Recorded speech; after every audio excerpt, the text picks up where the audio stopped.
Então a gente tem que começar a entender, irmãos. Aí nós temos uma outra igreja também, né? A igreja itinerante. Quem sabe o que quer dizer a palavra itinerante? Alguém sabe? Sabe, Claudinha? Eu creio que é aquela que vai, né? Exatamente, né? É de itinerário, né? Cobrador, qual o itinerário desse ônibus? Motorista, esse ônibus passa onde mesmo? Ele faz o seguinte itinerário, que eu não posso sair dele. E muitas vezes nós não saímos do nosso itinerário e não somos a igreja que prega a palavra. Nós não somos a igreja luz nas trevas. Onde a glória de Deus tem que se fazer presente sempre na minha vida e na tua vida. Para que nós possamos fazer um itinerário de vida, de caminhos. Eu faço um itinerário há 40 anos, vou para a Avenida Paulista e volto. Mas como igreja, eu tenho que ser a luz de Cristo, né?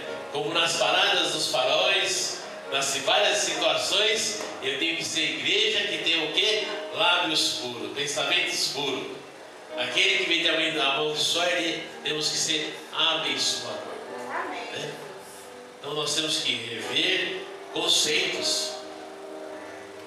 E agora tem a igreja da igreja, que significa o quê? Quantos muitas vezes poderiam estar aqui na igreja, nossos irmãos aqui não estão, ou muitas vezes porque ele entendeu que você estava bem, que você olhou para ele assim, não deu um sorriso, ou senão você estava bom, né? Porque tem pessoas que eles são muito conhecidos por ser crentes dói. Qualquer coisa é dói. Já não vem mais. Deixe de congregar.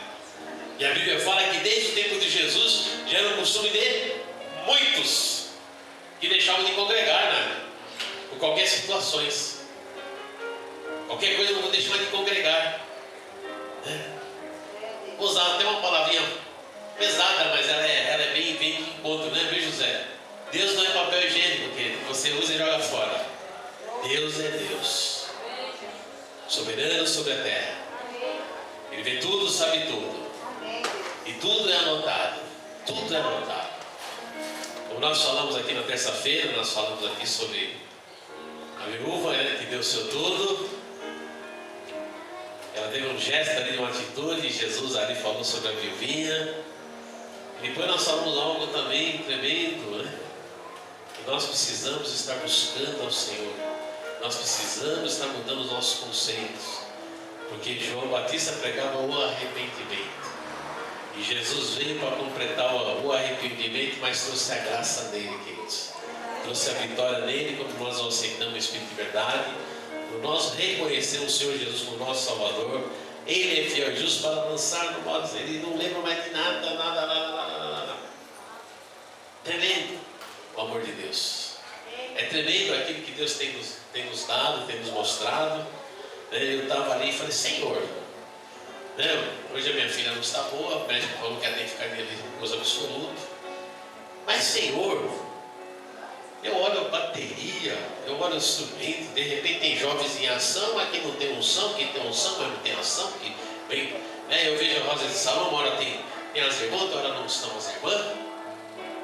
O que você, igreja, tem feito nos ensaios, ou no grupo? Cada grupo tem o seu líder. Vocês têm orado em prol aqueles que nos estão vindo na igreja? Sempre muito pessoal, não vou apontar ninguém.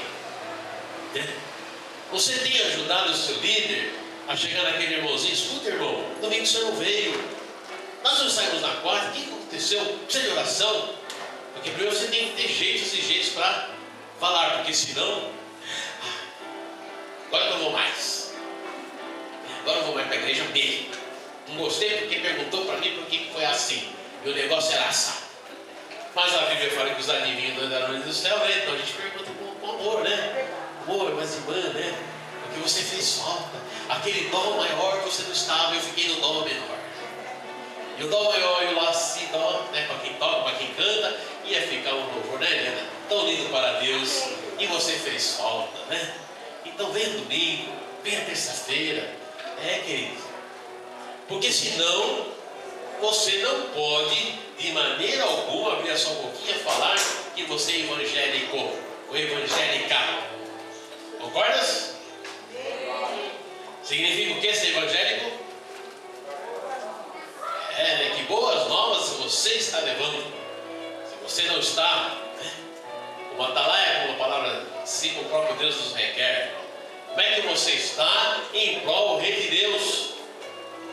Então nós temos que fazer o que? Sempre o que? Uma autoanálise, que nada mais é do que assim: examine-se o homem a si mesmo. Examine-se o homem a si mesmo.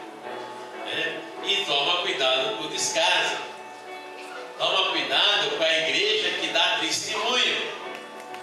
Toma cuidado da porta para fora, da igreja itinerante. Então nós temos vários alertinhas, as quais o Senhor tem nos requerido de nós. É interessante, muitas vezes as pessoas se esqueceram que a igreja, ela é de todos, A igreja, todos nós fazemos parte desse corpo. Tudo tem função, a remela tem função, a cutícula tem função, tudo tem função no corpo, mas está no corpo. Então algo que você precisa despertar nesta noite é quando você olhar aqui, ver esse monte de boletim aqui e falar: nossa, quanto boletim, mas eu também não pego nenhum para dar para ninguém. Eu também não propago a palavra. Você aceita um? Hoje lá no meu prédio, lá eu dei para vários. E aí a mulher falou: olha, eu precisava disso, porque eu preciso me encontrar uma religião, eu preciso me encontrar com Deus. Eu falei: então tá aí, ó. E aí medita na palavra. Então nós temos que começar. Certa lá é como o nosso Deus requer. Porque senão, querido, se tem algo terrível, chama-se vício. Vício é coisa perigosíssima. É interessante que Deus mudou tudo que eu ia. Deus. É interessante. Você vai louvar, viu, Guilherme? Bem bonito. É interessante, queridos, como Deus faz as coisas. Desde que eu vou lá na praia, a gente tem um lugar, uma rua central lá, que tem um ateliê de pinturas. E quem me conhece sabe que eu gosto de quadros. Sabe que eu gosto de quadros, bichinhos, essas coisas. E algumas vezes eu fui lá, olhei alguns quadros e tal, e não sei o quê. E onde nós tivemos lá nessa loja, lá, a minha filha teve lá, e ela disse: papai, eu vou te dar um presente assim. E hoje de manhã o presente chegou lá em casa, às 10 horas da manhã. É um quadro. E o homem foi instalar um quadro. E aí aquele homem chegou lá, seu Hélio, ele chegou, sem contar que ontem ele ainda usou uma expressão para minha filha: estou aqui aguardando, porque já era tarde, estou aqui porque minha mulher só quer saber de orar. Minha mulher, oração. Não sei o que, minha mulher, oração. Eu falei assim: meu pai, é muito pobre a oração do justo, Falei: glória a Deus que ela ora. E aí hoje, quando ele chegou de manhã lá, eu falei: e aí? E a esposa orou bastante. E daqui a pouco eu tenho que sair correndo de novo, porque senão ela vai na oração. Eu falei: amém, amém. E aí aquele homem começou a medir. De repente ele falou assim: olha, eu tenho que... O senhor vai me desculpar, mas eu tenho que falar. Eu queria falar algo para o senhor, mas bravo, sabe, né? Deixa eu falar algo para o senhor. Porque eu estou sentindo aqui uma espiritualidade, ele falou. E eu não vou falar algo para o senhor, eu quero dar o meu testemunho para o senhor. Eu falei: eu posso, com certeza, fica à vontade, Com vontade. Ele falou: olha, filho, ele chamou de filho. Olha, filho, quando eu nasci, minha mãe não me quis. E ela me deu na FEBEM.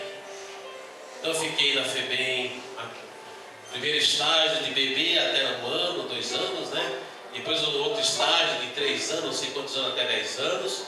E fiquei no outro estágio até 18 anos. Então cresci na FEBEM. E ali na FEBEM não tinha para onde ir, fui para a rua.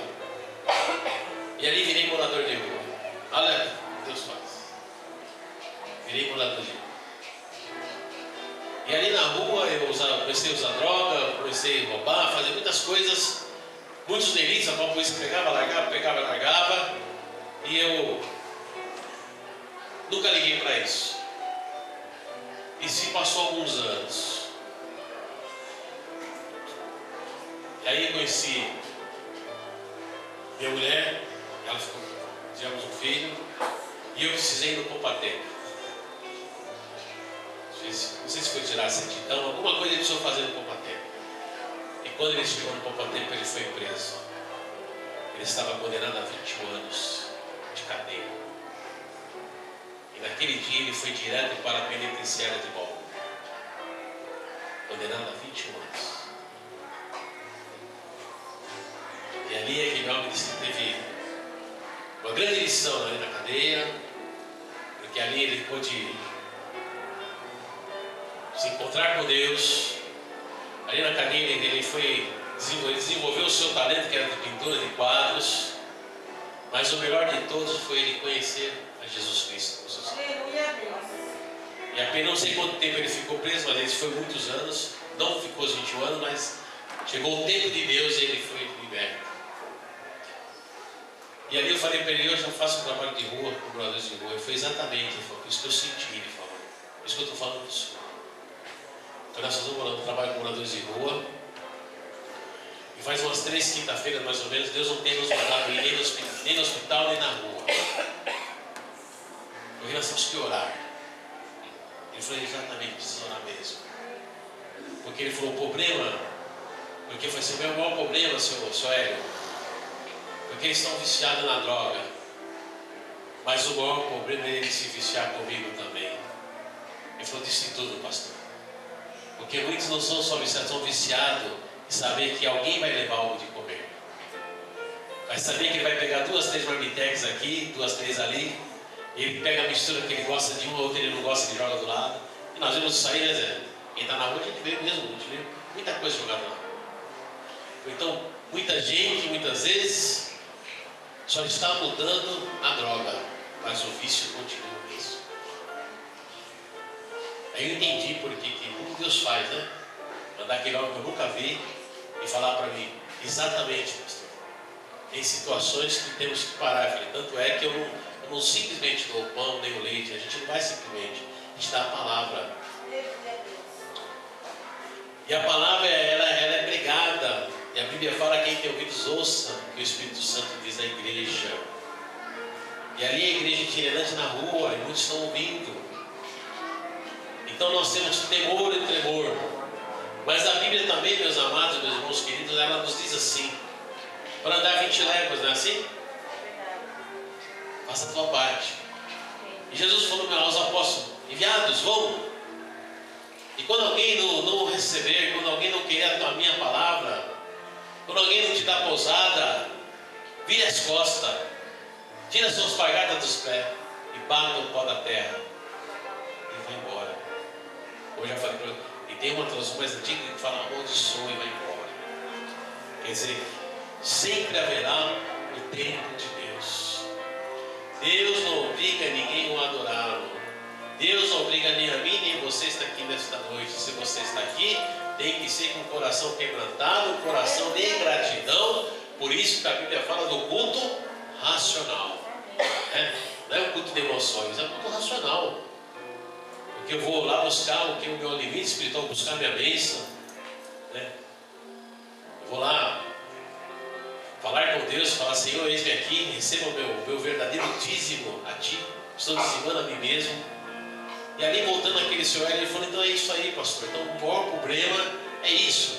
Quando eles ficam viciados, quando nós se viciamos com as pessoas. Porque é prático. E se tem algo que precisa ser abalado, é quando perde. Tem que perder.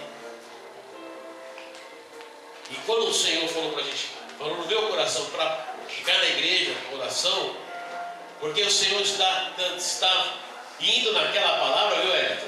Que Ele deu lá no dia 31 de janeiro. Quem lembra? Aqui para a igreja. Estão lembrados? Daniel 5, exatamente, né? Vene, tekel farcina. Pesado fosse achado em falta. Contou Deus os seus dias, colocou um fim. E foi entregue aos méritos, aos persas. E isso foi dado para a igreja. Então, igreja, você que está aqui nessa noite, cuidado.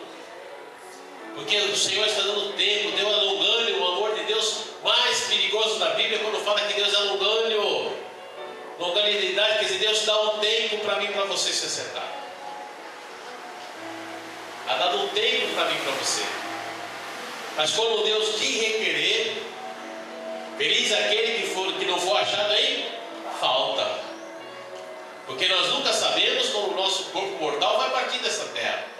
Nós temos prazos de validade, mas nós não sabemos até quando nós valemos.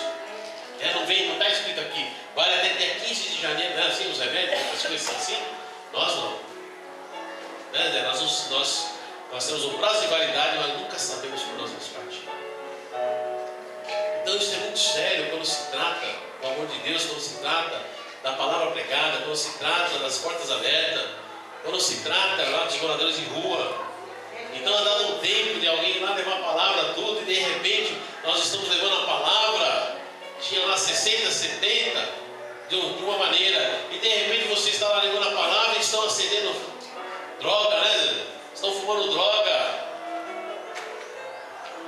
estão brigando uma certa coisa, porque não querem a palavra, não querem o alimento da alma. Porque quando você começa a dar o alimento carnal, o pão, nem seja o que for, eles largam tudo e vêm. E o mais triste ainda, de um tempo para cá eles têm observado, né? Pega de 2, 3, depois chega na esquina, vê o que é, esse que não presta, joga fora. Então nós não podemos alimentar esse tipo de vício. Nós não podemos. Então chega a hora que o Senhor nos abre os olhos espirituais. E é o tempo de Deus, o tempo de nós estarmos orando, para que o Senhor nos direcione. Senhor, é aqui aonde quer. A Ti vai estar levando oportunidade para mais pessoas. Porque senão virou vício. E Deus não quer viciado. Não quer nem eu nem você viciado aqui na igreja. E Deus usou esse homem na minha casa hoje para me dizer claramente, né, que aquilo que muitas vezes a gente luta, né? Que a gente quer ir lá, né, abraçar um bigode, mas cadê com o bigode? Que é compromisso com Deus. Quantos estão vindo aqui? Quantos estão realmente, né, saindo ali do pecado, estão voltando para os seus lares, estão trabalhando? Não estão. Então a gente começa a fazer o quê? Uma análise, a gente começa a buscar, né, ver o lucro-benefício daquela situação, e qual muitas vezes nós estamos o quê? No déficit, porque não tem vidas para Jesus. Porque são sempre os mesmos, os quais não querem o fruto do arrependimento. Os quais não querem uma novidade de vida. Os quais não querem, né? Vamos falar pagar o preço, né? Os quais não querem devolver aquilo que é de Deus, a sua vida, a sua dignidade, né? Porque Deus nos fez imagem e semelhança dele, Deus quer homens e mulheres dignos. Ele quer que haja dignidade, que haja, né, barbinha feita, bonitinho, limpinho, não naquela situação. E muitos estão ali, queridos, porque querem, não querem novidade de vida. Então é o tempo de Deus. E ali aquele homem foi usado pelo Senhor para justamente nos falar isso. Aquilo que a atitude que nós estamos tomando não é a minha emoção, nem a emoção do José, nem dos irmãos que estão aqui. É realmente da parte de Deus para que haja primeiro tempo para eles sentirem. E depois as tendas têm que se estender. Nós já estamos ali com 4 anos já. Nós tivemos muitas experiências boas. Mas nós estamos percebendo, ultimamente, né, são sempre os mesmos, os quais eles tinham temor de Deus não estão tendo mais, os quais tinham respeito por nós não estão tendo mais. Então a gente tem que o quê? Virar, bater a alpargata, o pó das alpargatas, e procurar novidade de vida, vidas que estão clamando por Deus também. Então tudo isso nós temos que fazer essas análises e saber como os filhos de Deus nos dá o tempo limitado, e quando é da parte de Deus, quando é emoção, porque nós gostamos do bigode, gostamos de fulano, de ciclano. E quando se trata do reino de Deus, não se gosta de ninguém, nem se gostar de todos. É o contrário, né? Vinde como estás. Aí tem que abraçar. Nós temos lá os meninos lá que são muito bonzinhos, um amor de pessoa. Mas a gente vê que é só mesmo o interesse do pão, do leite ou da roupa. E se tem roupa aí, não, se não tem roupa, não te olha na cara. Então nós somos inteligentes, nós temos que buscar aquilo que Deus tem nos requerendo. E ali naquela conversa usada por Deus, ele falou: olha, pastor, e eu saí dali depois, cumpri minha pena, Deus me colocou de pé, e a minha esposa, qual que veio trabalhar comigo, tinha o dom da pintura, e nós casamos, ela e eu e ela pintamos, e hoje tem aquele ateliê ali que o senhor foi lá, já tem mais de 20 e poucos anos, acho que 22 anos. Ali já morei, eu morei sozinho, morei com a minha família, morei ali em cima, embaixo, ali foi tudo para mim. E hoje, para honra e glória do Senhor Jesus, eu tenho minha casa, um apartamento alugado, tenho meus 2 carrinhos, tudo fruto do meu trabalho e tudo de buscar a Deus. E quero falar algo para o Senhor agora, no fundo do meu coração. O meu ateliê a partir de hoje está aberto para o Senhor fazer um ponto de pregação. Né, Maria? Se não tiver cadeira, nós vamos buscar. Se o senhor quiser ir lá e todo dia ela fazer oração, ele vai estar aberto para nós fazermos oração. E eu não estou brincando, estou falando muito sério. Eu falei, lógico que nós temos 60 anos, né? Eu falei que de tamanho aquilo que Deus colocou no meu coração, tamanha paz, daquilo que nós estamos conversando aqui, nós conversamos muitas coisas, daquilo que Deus está me mostrando aqui no meu coração. Então, para vocês verem que tudo está no tempo de Deus. Quando nós buscamos a orientação da parte de Deus, quando nós obedecemos aquilo que Deus tem requerido para nós, Deus não é de confusão. Deus sempre vai nos dar um sinal. Porque na hora que eu fico pensando, Senhor, mas aí vai para o hospital? Eu brinquei na terça-feira, minha netinha chegou e falou: ou você não vai mais para o hospital? Alguém perguntou para mim, né? Amém. Mas não, porque o papai do céu falou para o vovô: fica aqui na igreja. Porque do hospital quem vai cuidar sou eu. Eu falei: então tá bom, vovô. Não é isso, querido. Porque muitas vezes eu estou doente, vocês estão doentes. Pode um cego orientar outro cego? Não pode. Não pode. Então muitas vezes nós temos que se curar espiritualmente. A igreja tem que se curar. E não tem melhor remédio para a igreja local, falando aqui de nós que estamos aqui, do que a oração. Eu até coloquei, olha que cristocinência, né? Naquele dia o Luiz Carvalho morreu. Lembra? Depois eu até coloquei, nem eu sabia.